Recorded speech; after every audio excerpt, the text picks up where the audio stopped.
আসসালামু আলাইকুম, welcome back to my channel আশরাফুন্স world.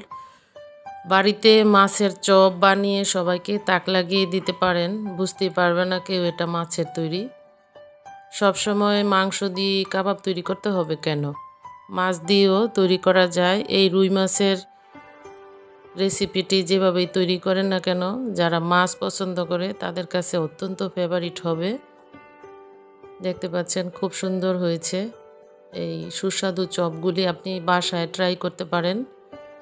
আমি নিয়েছি পেঁয়াজ কুচি, কাঁচামরিচ কুচি, হলুদ মরিচের গুঁড়ো, ধনিয়ার গুঁড়ো, পরিমাণ মতো লবণ। আর আমি এই মাছগুলি লেবু এবং লবণ দিয়ে ধুয়ে নিয়েছি, এখন সিদ্ধ করে নিব। আমি রুই মাছের পেটির টুকরাগুলো নিয়েছি যাতে বাছতে সুবিধা হয়।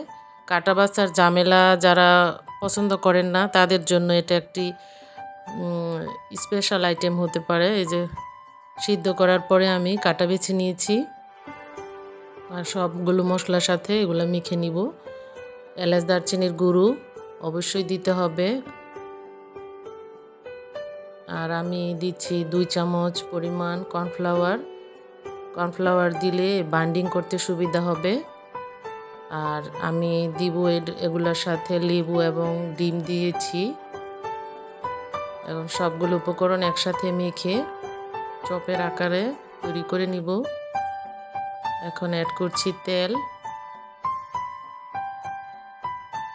এগুলো আমি মাছের থেকে ফেলে দিয়েছি।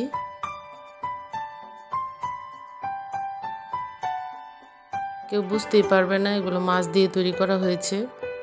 বাচ্চাদের জন্য অবশ্যই এটি একটি আইডল খাবার হতে পারে। যে বাচ্চারা মাছ পছন্দ করেন কিন্তু কাটা বাছার ঝামেলার জন্য মাছ এড়িয়ে যান, তাদের জন্য এই আইটেমটা খুবই স্পেশাল হতে পারে।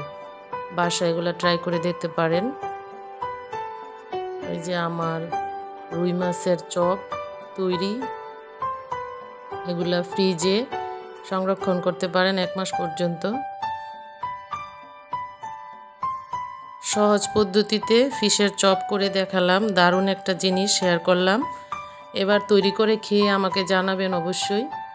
ডিপ ফ্রিজে আমি এখন ভেজে নিচ্ছি। ছোট বাবু এবং বড়রা সবাই এটা পছন্দ করবে। কাটা বাছার ঝামেলা নেই, খুব সহজ পদ্ধতিতে তৈরি করে দেখালাম। আমি এখন এগুলো চুলার মাঝারি ফ্লেমে ভেজে নিচ্ছি।